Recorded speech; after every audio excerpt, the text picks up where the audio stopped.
All right, what are we talking about first? Trilby.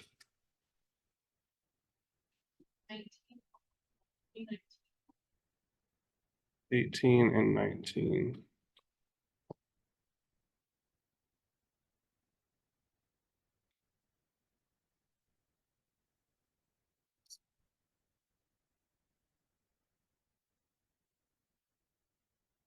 Do you want me to work this how I would work it, or do you want me to work it how you want to see it done? Current division twice, in my opinion. So I'm trying to find the current IX, and then I am trying to find the power absorbed by the resistor R3. So what I'm going to do is I'm going to treat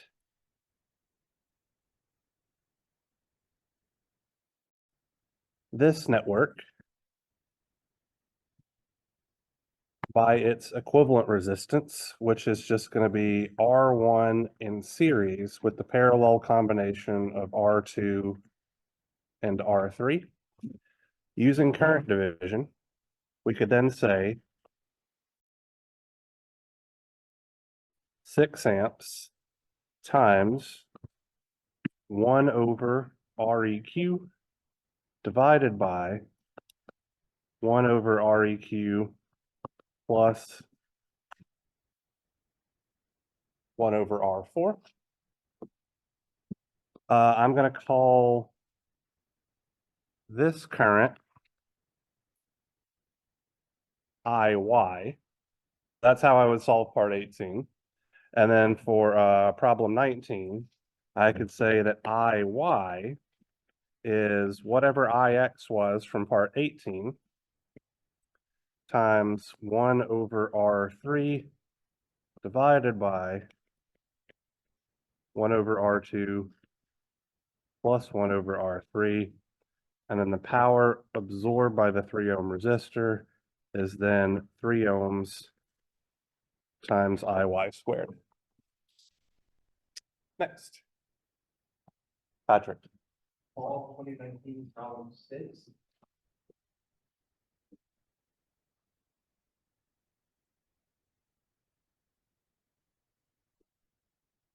All right. So in this particular problem, you're told that an electron beam in a TV picture tube carries 10 to the 15 electrons per second, and individual electrons have a charge of E is equal to negative 1.6 times 10 to the negative 19 coulombs. So if we take the number of electrons per second, right? So that's 10 to the 15 electrons per second. And then we multiply that by our charge of 1.6 times 10 to the negative 19 coulombs per electron. We can see that electrons and electrons cancel here. And so we're going to be left with something having units of coulombs per second. So this is literally just the current. Okay. Power is equal to current times voltage, which means voltage is equal to power over current. Now, the tricky part of this is the direction. And I've tried to indicate that here on the diagram. So our electrons are moving from left to right, and our positive current is moving from right to left. So effectively, positive current travels in the opposite direction of electron flow, which is why it's the positive 25 kilovolts and not the negative 25 kilovolts. Satisfactory? All right, what's next?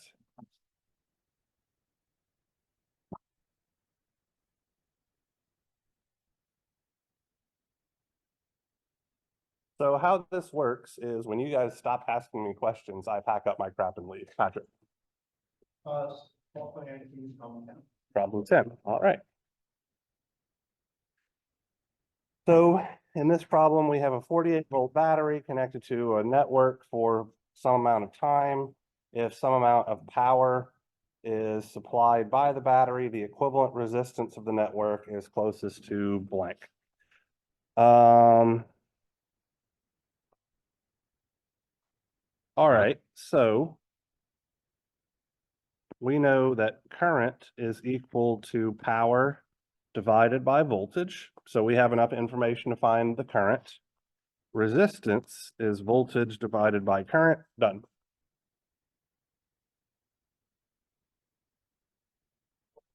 Yep, next.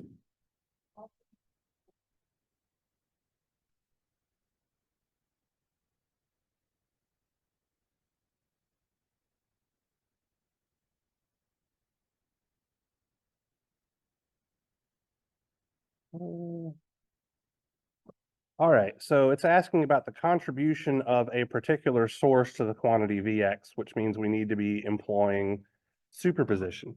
So since we're finding the contribution of the 4-volt source, I am going to short out the 2-volt source, and I am going to open circuit the 6-amp source, because to turn off a voltage source, we short it out. To turn off a current source, we open it up. So what I am left with is this circuit right here. So 4 volts. I'm just going to combine that 7 and 1 into a single equivalent resistance of 8 ohms.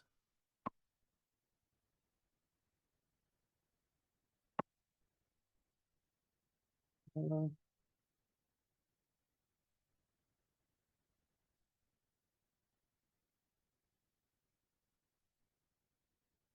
0.4 IX, like so, and IX defined here. So if our goal is to determine the quantity Vx in this case, I'm going to do that by effectively doing nodal analysis, but really it's just applying Kirchhoff's current law at this topmost node. So I could say that Vx minus 4 volts over 8 ohms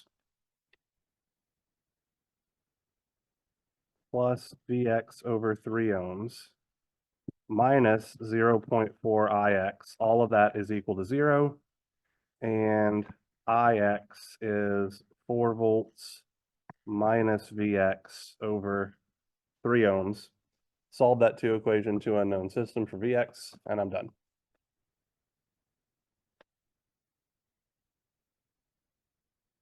What's next?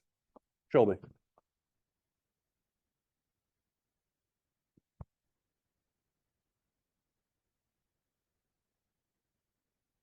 So the 100 ohm resistor is ignored because it is shorted out. So let me make this larger and I'll identify my nodes and explain that.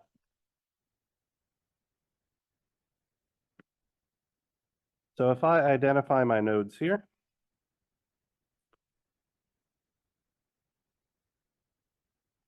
like so, we can see that the 100 ohm resistor is connected to the same node on both sides, which means by definition it's shorted out.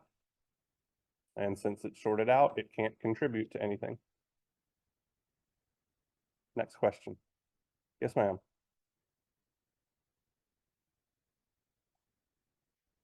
29?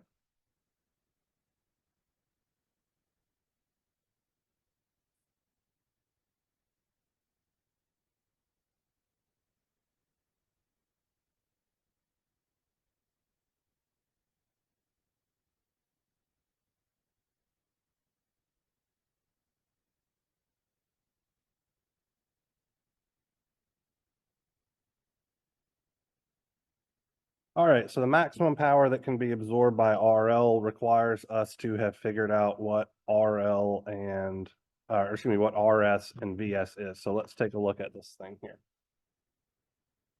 So I think the first thing that I would do would be a source transformation on the practical current source there at the top. So my first redrawing of this circuit would be 32 volts in series with 7 ohms in series with 6 volts, in series with 2 ohms. Then I'd have this 17. Here's RL. Here's my 14-volt source. So I can see that the 2 voltage sources, the 6-volt source and the 32-volt source, they are connected in series and they are of the same polarity. So I'm going to combine them into a single equivalent voltage source. So I think 32 plus 6 looks like 38. So let's make this 38 and get rid of that guy. And then 7 in series with 2 looks like 9. So we have this. Now what I'm going to do is I'm going to do a source transformation on that practical voltage source on the left. So that's going to look like 38 volts over 9 ohms as a current up. That's going to put the 9 ohm resistor here in parallel. And so I can combine the 9 ohm resistor and the 17 ohm resistor into an equivalent resistance. So I'm just going to call this REQ prime, where REQ prime is 9 in parallel with 17. One more source transformation.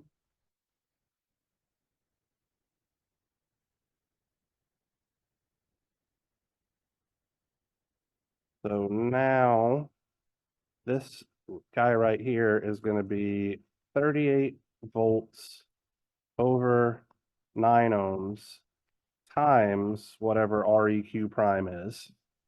And this voltage source is in series with the 14-volt source, so that RS, the source resistance of just, let me write it out like over here. Sorry, VS is what I meant.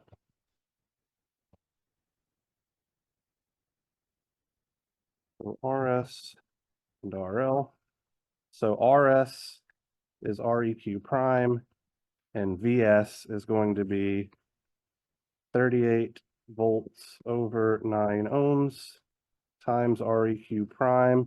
The 14 is of the opposite polarity, so minus 14 volts. And then from there, P max is 1/4 VS squared over RS. Yes.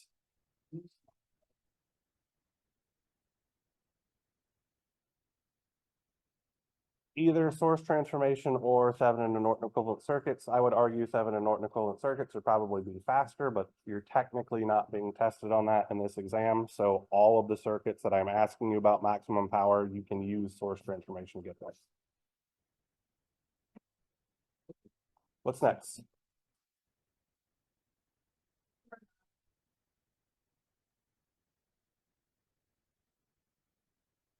All right, so we have 13 joules of energy, 7 coulombs of charge, 19 ohm resistor. So the voltage present, so voltage is measured in joules per coulomb, so it's just 13 joules per 7 coulombs.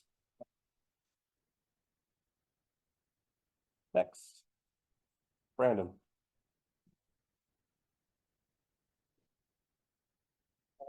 Fall 2019, number 25.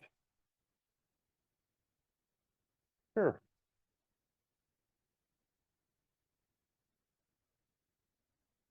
All right, so working this guy as nodal analysis. So let's call this node up here VA, VB, VC. There's my ground.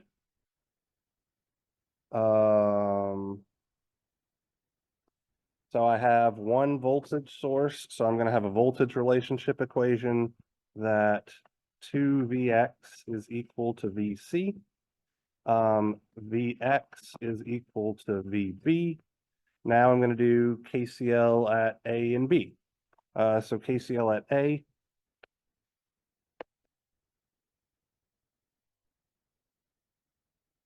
That's going to look like VA over 13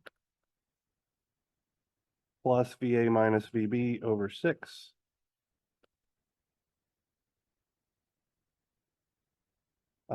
Minus IS plus VA minus VC over 11 is equal to 0.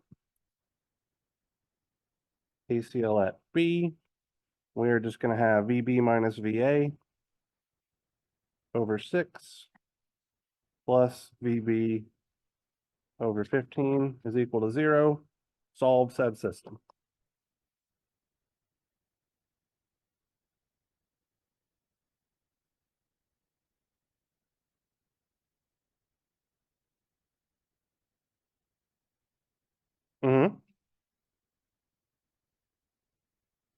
Because VB divided by 15 ohms is a current, because voltage divided by resistance is a current thanks to Ohm's law. If we're trying to find a voltage in nodal analysis, it is always just the nodal voltage at the positive polarity terminal, which is VB, minus the nodal voltage at the negative polarity terminal, which was ground or 0. So just Vx is equal to VB minus 0. If you divide by a resistance, you have a current, and you are doing it incorrectly. Very, very common mistake. You need to get it sorted out by 6 p.m. today.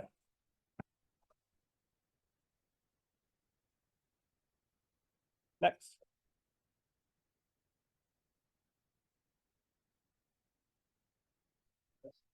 Number 32.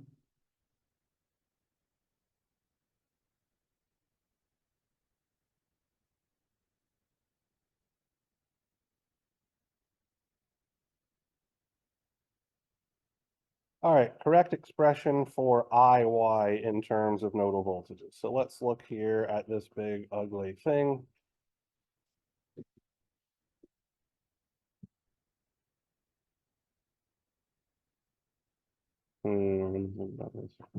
So I think the easiest way to do IY would say that it's this current plus this current plus this current. So to me, that's going to look like, so this one over here is V2 minus V1 over 12. This one flowing diagonally down is V2 minus V5 over 16. And this one flowing to the right is V2 minus V3 over 8. Add those.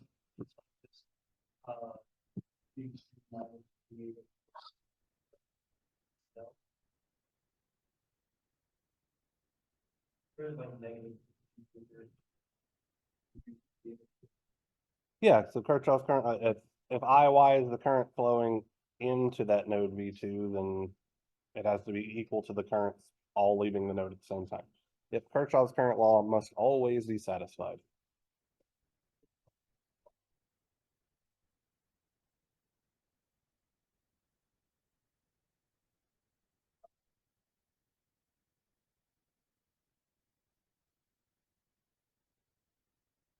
I don't fully understand your question.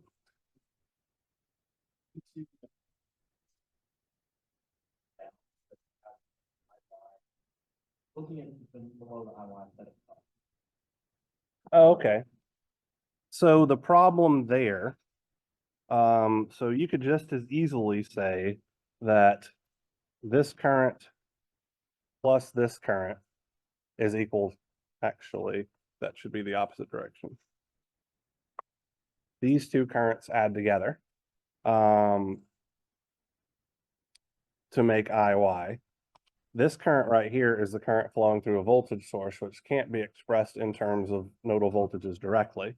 So instead, we would have to say that this current, which is the same as the current flowing through the voltage source, is this current plus this current. Oh, but we run into another issue because there's another voltage source, which means we would have to say, well, now this guy is this guy. Actually, hold on. Plus this guy. So we'd have to wind up doing like 3 or 4 different substitutions, or we could just do KCL at the node V2. There's nothing wrong with adding these two currents together. However, there are so many voltage sources in the chain on purpose to make it super obvious that this is where you need to be doing it. All right, next. Yes, ma'am.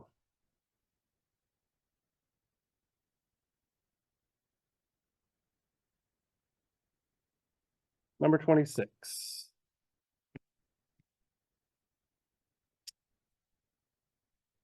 All right.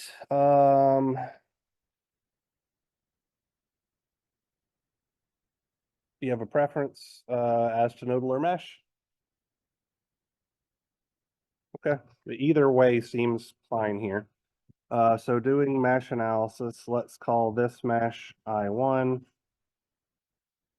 I2, and I3. So the first thing that we can see is that 3 amps is equal to I1. 2IX is equal to I3 minus I2. IX is equal to negative I2. And now I'm just going to do KVL around my super node, which is, or excuse me, super mesh, which is this path that I've outlined in orange.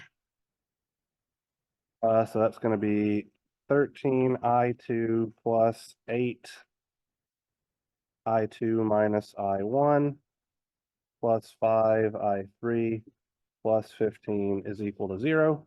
Solve that system for IX.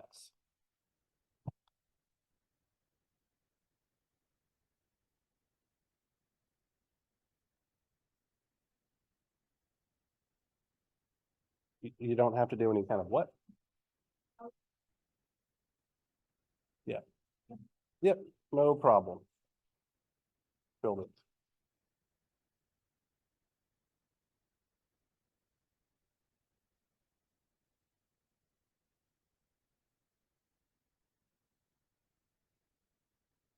Absolutely.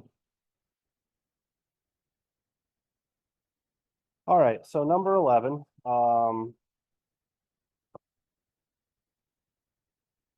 we want the power absorbed by the dependent voltage source. So let me include some information here. So we know that VB, this was 10 volts. VD is negative 17 volts. So if we do Kirchhoff's voltage law around this loop, actually, let's do it the other way. Right. We'll effectively see that negative 17 is equal to 10 plus VC, which means VC must have been negative 27 volts. Right. So twice VC right here would be negative 54 volts. Now let's figure out what currents are flowing. So we are told that IA is 7 amps. So we have 7 amps here. IC is 5 amps. And ID is negative 2 amps. So I'm going to represent that as positive 2 amps flowing in the opposite direction. So Kirchhoff's current law at this node right here tells me that I have 7 amps, which means I must have had 7 amps here, which means I must have 0 amps flowing down here. 0 amps times negative 54 volts looks like 0 to me. Now, this current 0 amps is flowing into the positive polarity terminal. And so the product of the current and voltage would be the absorbed power. If the current were flowing into the negative polarity terminal, the product of current and voltage would be the supplied power. Next. Patrick.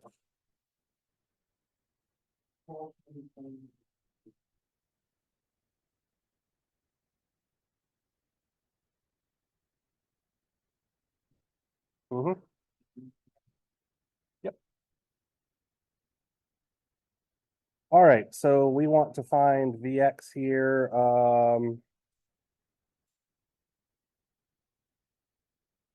This one looks like either nodal or mesh. I'm going to choose to use nodal just because I feel like it.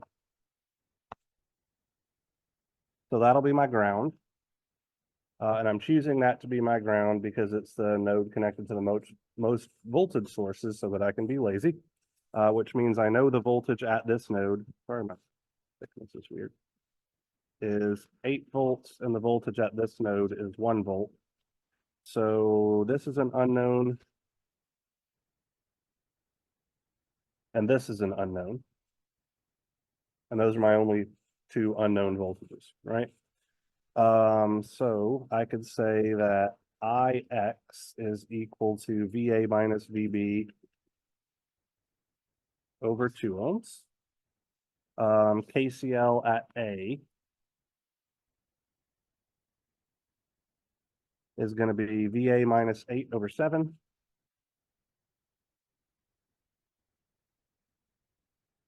Plus VA minus VB over 2.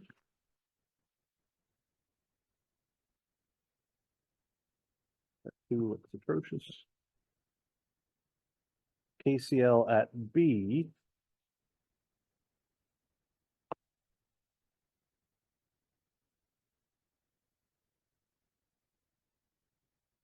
is going to be VB minus VA over 2.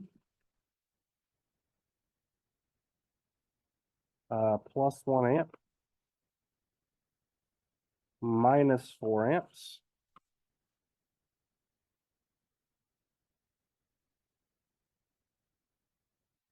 Plus VB minus 1 over 5 ohms is equal to 0.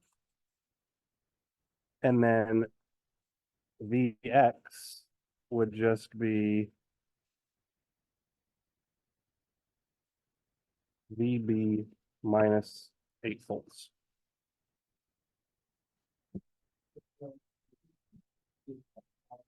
Okay. Sure.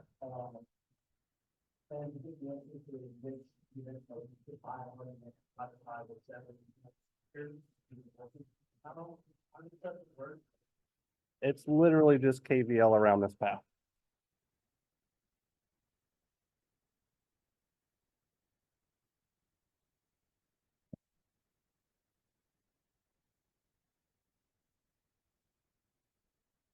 Brandon.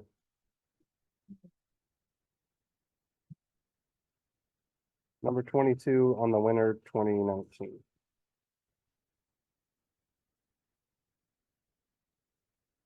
All right, so contribution of the 4 amp source to the quantity IX. So that means we're going to leave the 4 amp source on and turn the 11 volt source off. So I'm just short circuiting that guy. And now I'm doing whatever analysis technique I want to determine IX. So let's do mesh.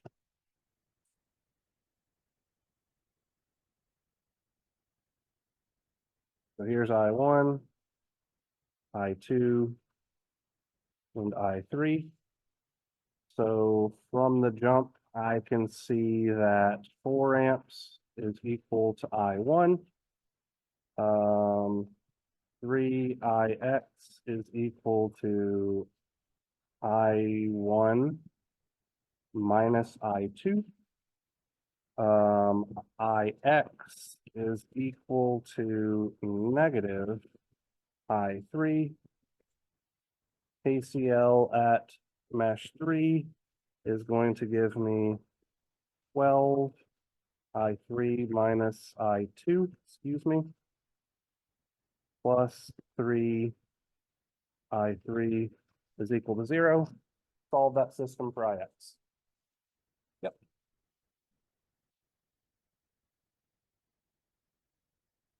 Because I literally can't.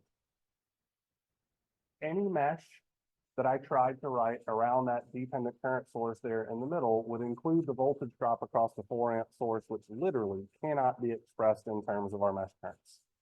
So there is very much a super mesh path around this thing. However, because our super mesh happens to contain a current source on the perimeter, it's not required that we write a KVL equation because we literally cannot. You had an example of this in your homework set, as well as the in-class assignment that we worked when we covered mesh analysis. Next. Build it. Mm-hmm.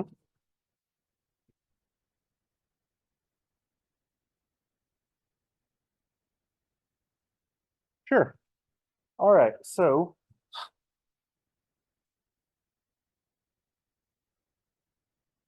I'm going to do it using a Norton equivalent circuit because it tells me explicitly that I want an equivalent practical current source. So I just need to find the equivalent resistance and the Norton current, and that's all I shall need. All right, so to find the Norton current, I'm going to short circuit RL and find this current I Norton, which I would do using probably mesh analysis here.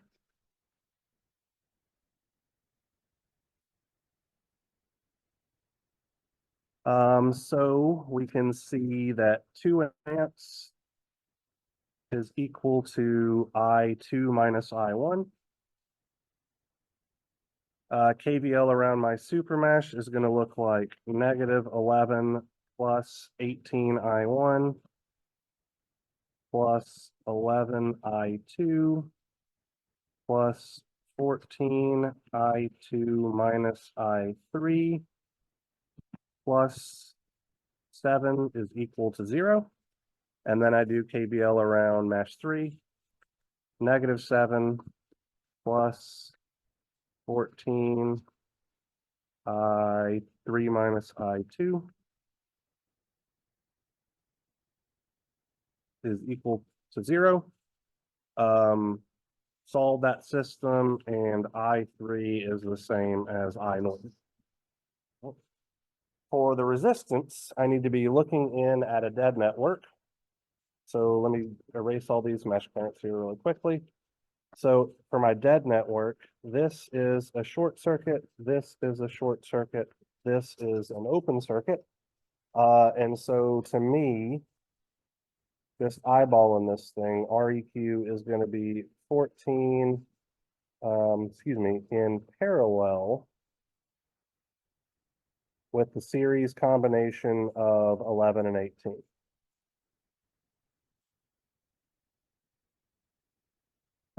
And then once I have I Norton and R Thevenin, I'm done with part A and use that information for part B or whatever.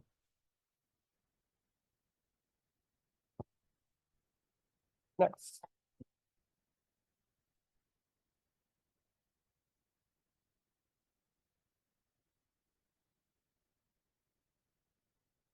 All right, so in part, problem 21 here, the power absorbed by the load resistance RL if RL is equal to 5 ohms. So we would have our Norton current here, our Thevenin resistance here, and then a 5 ohm resistor here. This is going to be the voltage drop across my load resistor, where VL is equal to I Norton times R Thevenin in parallel with 5 ohms, or I'll just call it RL for now.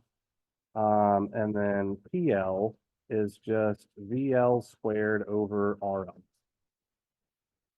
Or we could do current division and say IL squared times RL, but this seems easy.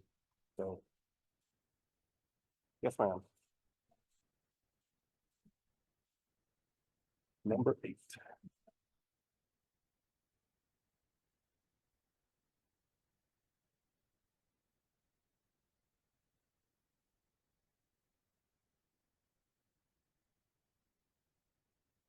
All right, so in the circuits, finding the value of the voltage Vx. Oh, I'm looking at the wrong damn thing. Thank you. Number 8.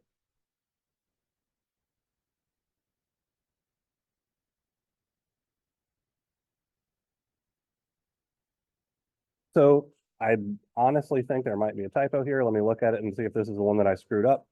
So which of the following expressions would allow you to calculate the power absorbed by this resistor? So what they should be is, and we're looking for absorbed power.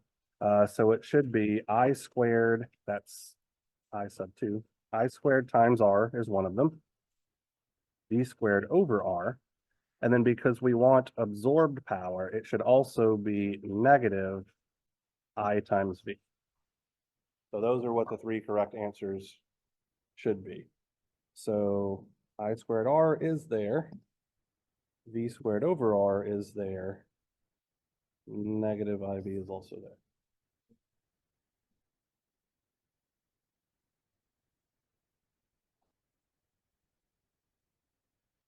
Okay, so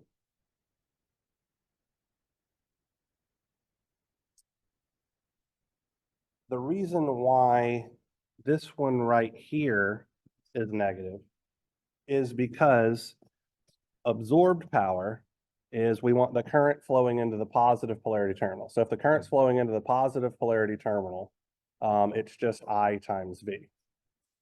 Because the current is flowing into the negative polarity terminal, I times V gives us supply power.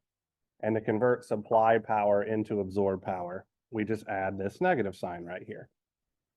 For the square relationships, it's literally impossible to get a negative number for the power absorbed by a resistor, because even if the voltage is negative or the current is negative, we're squaring them and it's going to come out to be a positive number. This is also going, the answer to part C is also going to come out to be a positive number, because a resistor is physically incapable of supplying power because it cannot store energy. All right. Next, yes. Number 25, 27, thank you. I'm old and going deaf.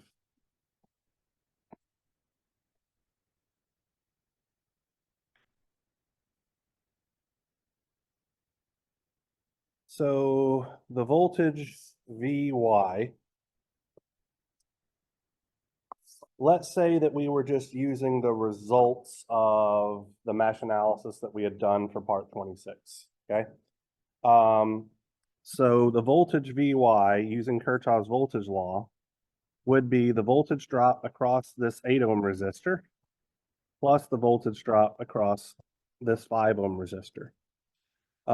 So Vy should be equal to 8 ohms times I2 minus 3 amps plus 5 ohms times I3 minus 3 amps. And that's literally just doing KVL around this path.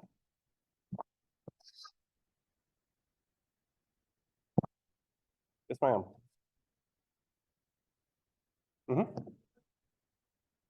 Fantastic question. It is in my email.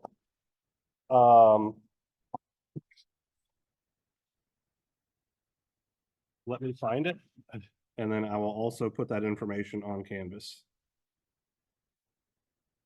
Ignore the fact that I probably have 400 unanswered emails.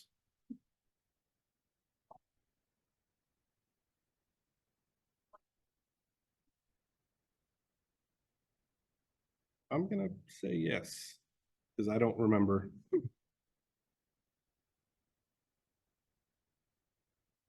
Okay, oh damn it, hold on.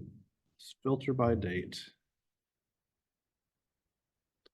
And then also, let's see, this would have been from Ashley. Exam dates. ISB 318 for the standard time students, which is the big chemistry lecture hall upstairs, and then IESB 220 for the extended time students. Now, let me put this on Canvas.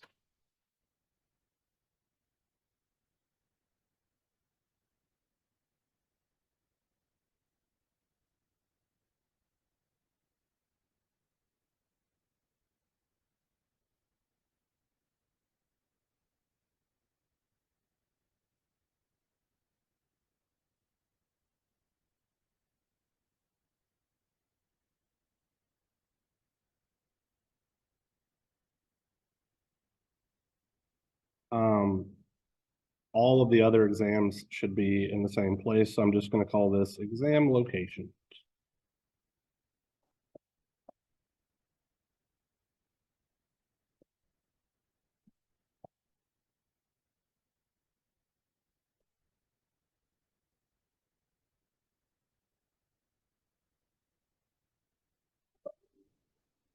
Good Lord. That's my student email. I don't even look at that anymore.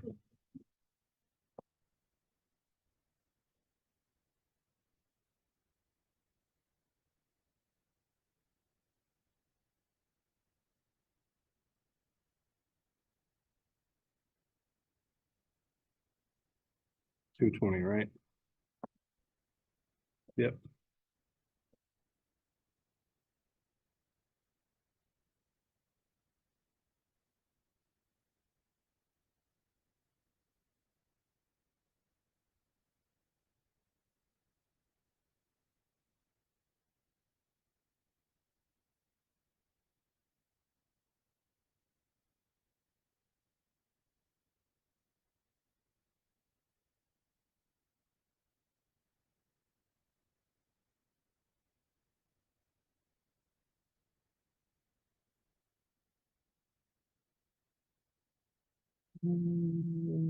Publish. All right, so you should all have an email now telling you where to go. Thank you for the reminder, children. I totally meant to do it and then spaced out. So, what's next?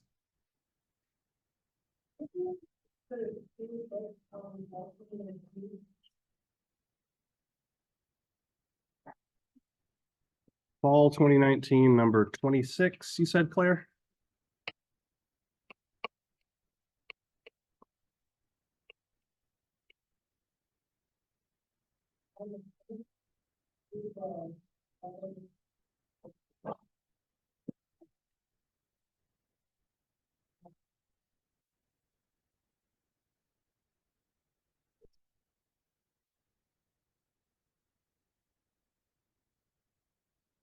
So you can't use current division to find the current through the 11 ohm resistor because there's that pesky dependent source in that path as well, which as Friday's class meeting, we kind of understand has some equivalent resistance as well, because we can find the Thevenin equivalent resistance of networks containing dependent sources. So let's see. Using the results of the nodal analysis that we did earlier, if that's okay by you. The power supplied by the dependent source is going to require us to know this current, which I'm going to call I dependent. Well, I dependent is just VC minus VA over 11 ohms. So the power supplied by our dependent source is then going to be twice Vx times that VC minus VA over 11.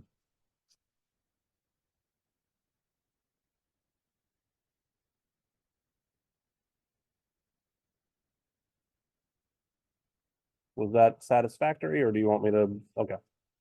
All right. What's next?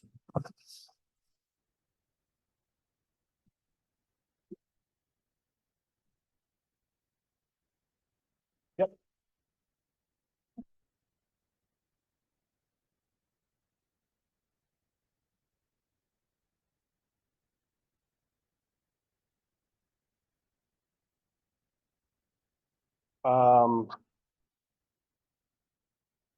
To learn them and use them. I don't believe in memorization. I believe you either learn it or you don't. So learn it.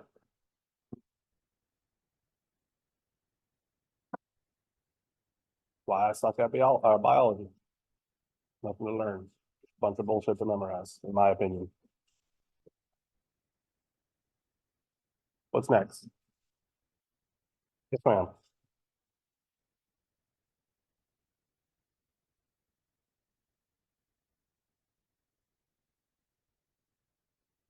Mhm.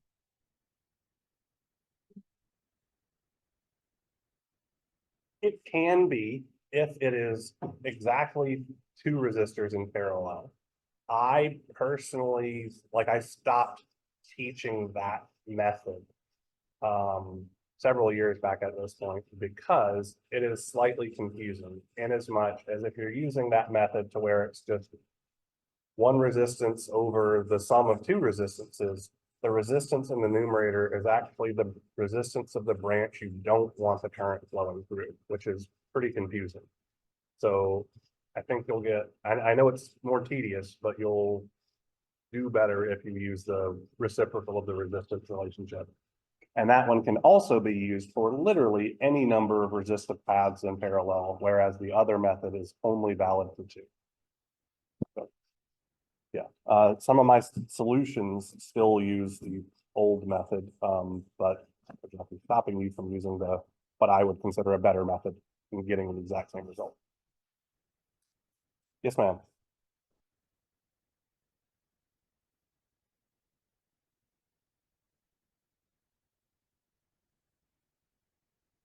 So the reason why we can't use current division, can I erase all this crap off of this thing? Okay.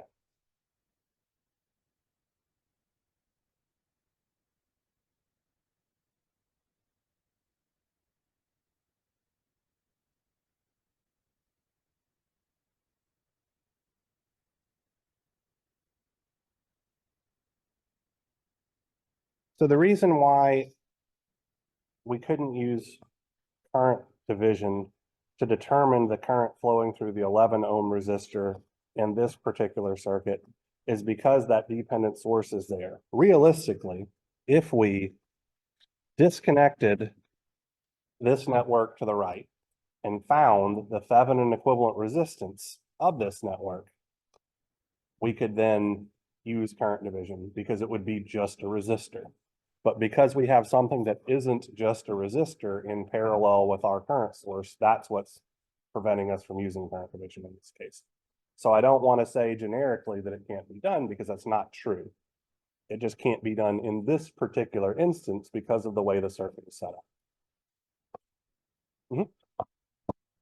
Yes.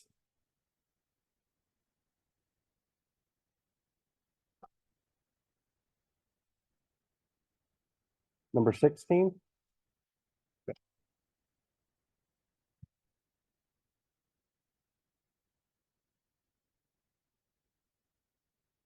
All right, resistance seen between terminals A and B of this bad boy. So let's identify our nodes. I'd be willing to bet the 4 ohm resistor being shorted out is what's tripping you up.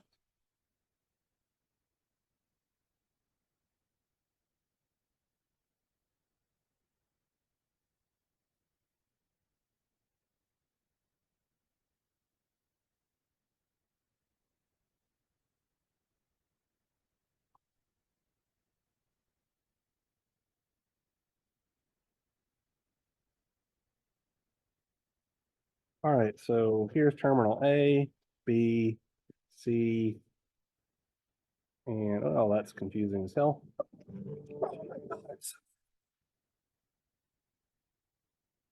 I'm going to turn my email client off so that that doesn't keep happening and scaring the shit out of me.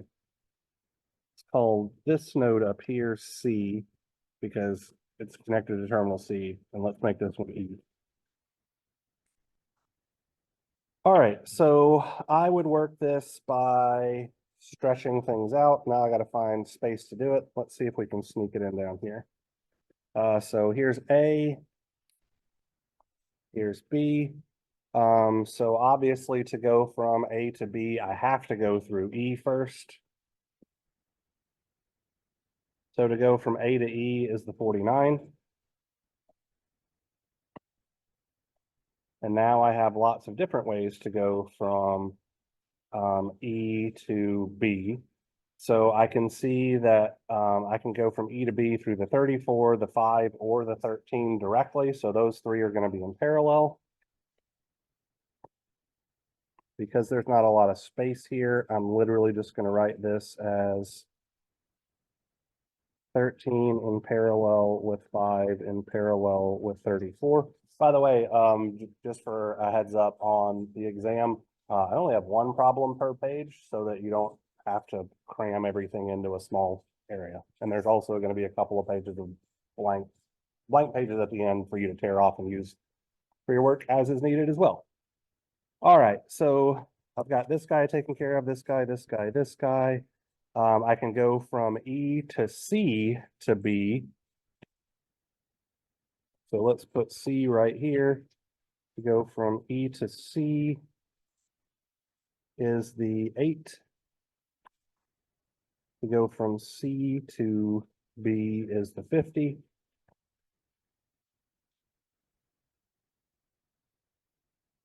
And this 4 ohm resistor, because it's connected on both sides to the same node, it's shorted out, so it's not going to contribute anything, so it shouldn't show up in our equation.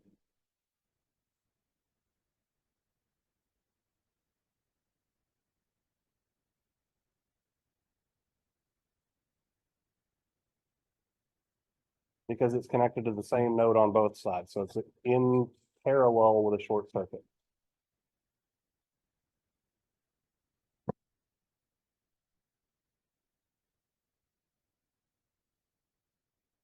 Is that sufficient? All right, who's next? Yes, Janae.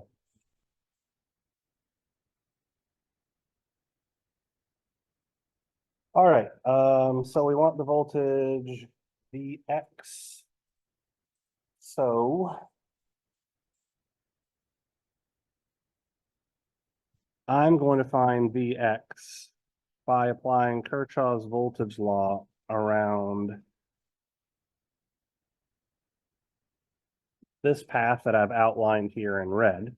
One thing that I want to point out is that there's a 3 milliamp current source pushing current around the perimeter of the circuit, since obviously none of it can branch off and flow through that open circuit in the middle. So that's going to look like negative 15 volts plus 10 kilo ohms times 3 milliamps plus Vx plus 1 kilo ohm times 3 milliamps plus 3 kilo ohms times 3 milliamps is equal to 0. The only thing I don't know in that equation is Vx, so algebra it up.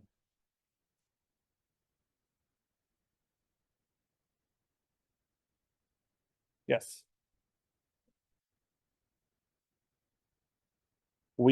So if this were not a current source, let's just say, just for the sake of argument, that it was a short circuit here.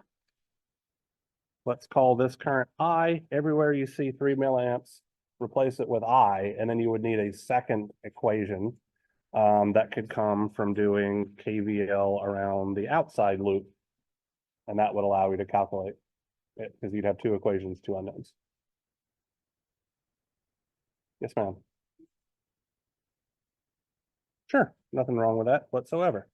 The reason why I chose not to do it is literally just because I was going to have 2 VXs in there. And I'd have to add them together or something, whereas the path that I chose had Vx by itself as the only unknown quantity, so it's the arguably easiest path to take to solve for Vx. I'm lazy. So if I can eliminate doing even the smallest amount of math, I'm going to try to do so.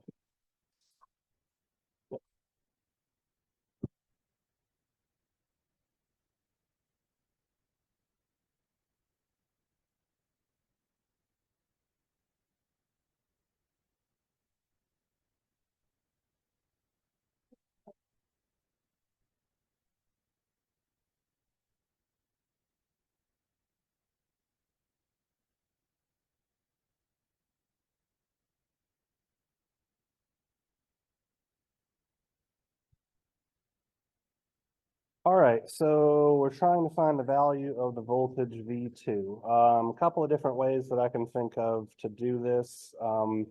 Based on its placement in the test, I am probably expecting you to do source combination and then current division. So what I mean by that is we have 25 up, 15 down, and they're in parallel, so we can just get rid of this guy and call this guy 10 milliamps, right? Then we can use current division to find the current that's flowing through here. Let's call this IX. So IX would be 10 milliamps times 1 over R2 plus R3, because that's the total resistance of this branch, divided by 1 over R1 plus 1 over R2 plus R3. Once I find that current IX, V2 is just R2 times IX.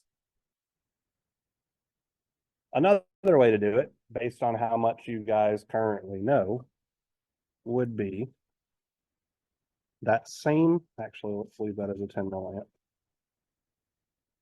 Same source combination,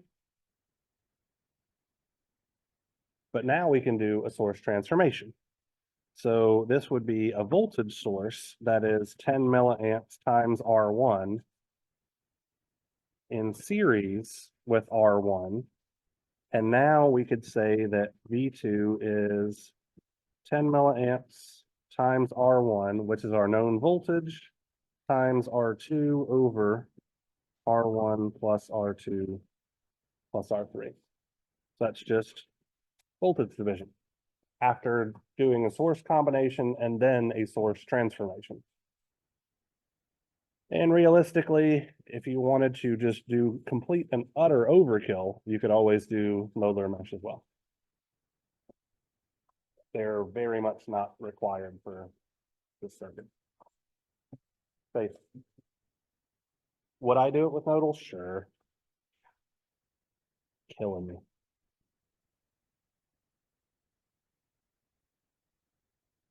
So using nodal analysis, I'm going to call this node A, this node B, this node ground. So we would have KCL at A is going to look like negative 25 milliamps plus VA over R1 minus 15 milliamps plus VA minus VB over R2 is equal to 0. KCL at B is going to look like VB minus VA over R2 plus VB over R3 is equal to 0. And the voltage V2 that you're looking for is just VA, sorry, minus VB. I cannot encourage you guys enough to not rely on nodal and mesh as a crutch. Because there's going to come a point in time in this class in about a month when we start using complex numbers for everything, and your calculators literally cannot solve systems of equations, which means nodal and mesh are effectively off the table for your exams. So if you're using it for everything now, you're literally just setting yourself up to suck so hard at exam 3. Yes. Thank you, you're correct. Yes.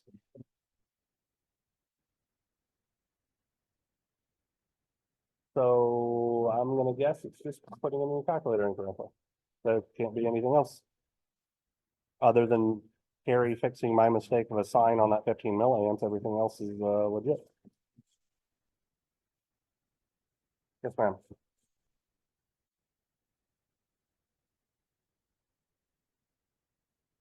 So it's 5 conceptual problems, 20 numerical analysis style problems. It is out of 105 points. So your score effectively treated as if there were 5 bonus points already added in. So your grade will be out of 100, but there are 105 total points so that you can make a mistake on a problem or so and still come out with a very good grade. Yes.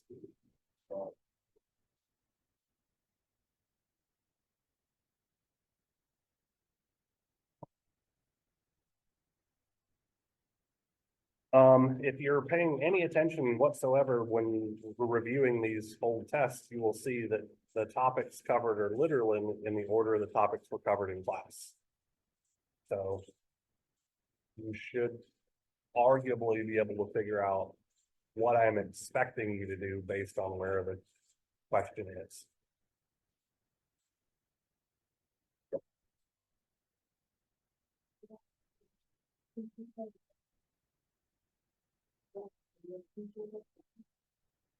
One over the one that you're looking for on top. Correct. One over all of the parallel stuff. Yes, ma'am.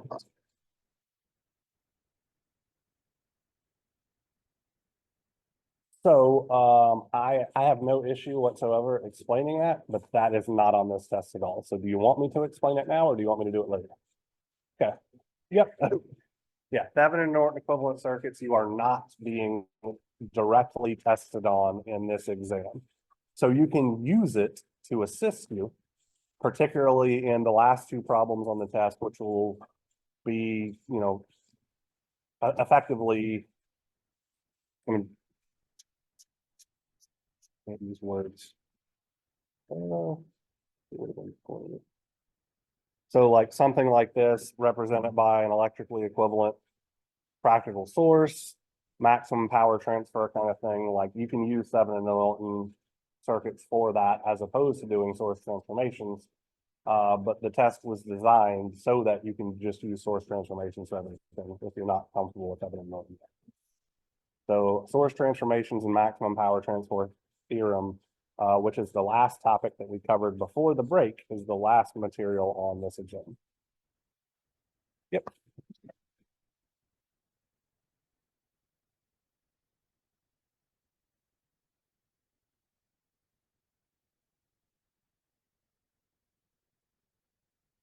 All right, bye.